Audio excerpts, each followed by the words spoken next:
Are there any medical conditions that lead to this dominance of right and left brain? So the brain is a tremendously adaptable organ.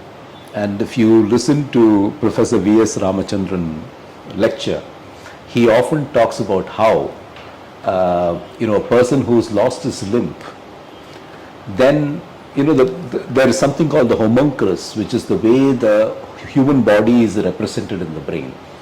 And he talks about how that representation changes to include the missing limb. Okay, so that's how adaptable the brain is. And the other very interesting study is the London cab driver study. The London cabbies, the Hansom cabs, they had to learn the map of London in their head, and this was much before Google and all that. And in doing so, they would memorize map after map after map, and they would be told, for example, go from Smith Street in N6 to Walton Street in W1, and you had to be able to say how you would do that, including all the one-ways, all the roundabouts, all the traffic lights. So you had to memorize this whole thing. At the University College London, where I studied, the National Hospital, Queen Square, they did this very interesting study where people entering this training called the knowledge, they measured the part of the brain that's responsible for their memory called the hippocampus. And then they measured it serially over the duration of this knowledge training, which was a 2-year training. And the structure actually increased in size as the person acquired more and more information about the London maps. Okay. So the brain is plastic. All of us know that. The brain can be modulated.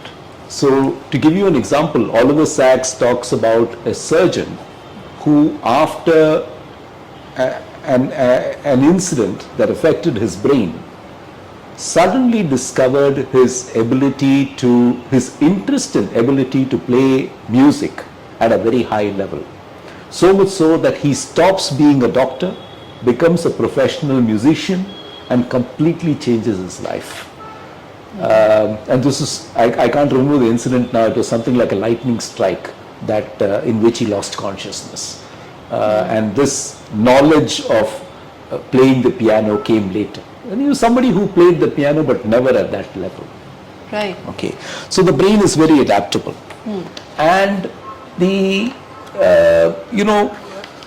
through repeated training, through repeated exposure, it's entirely possible that brain dominance can be modulated over time.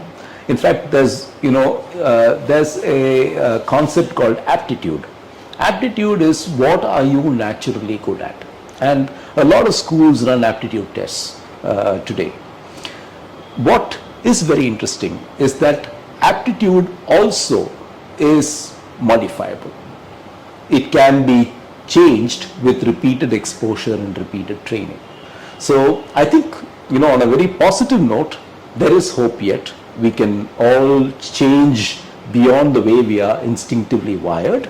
But I think we also have to understand that we are all instinctively wired in a certain way, and we should not be pushed to change, or we should not feel forced to change.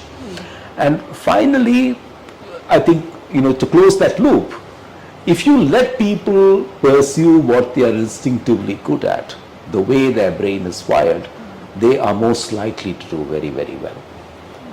I think those are the sort of brain lessons in terms of hemispheric dominance and,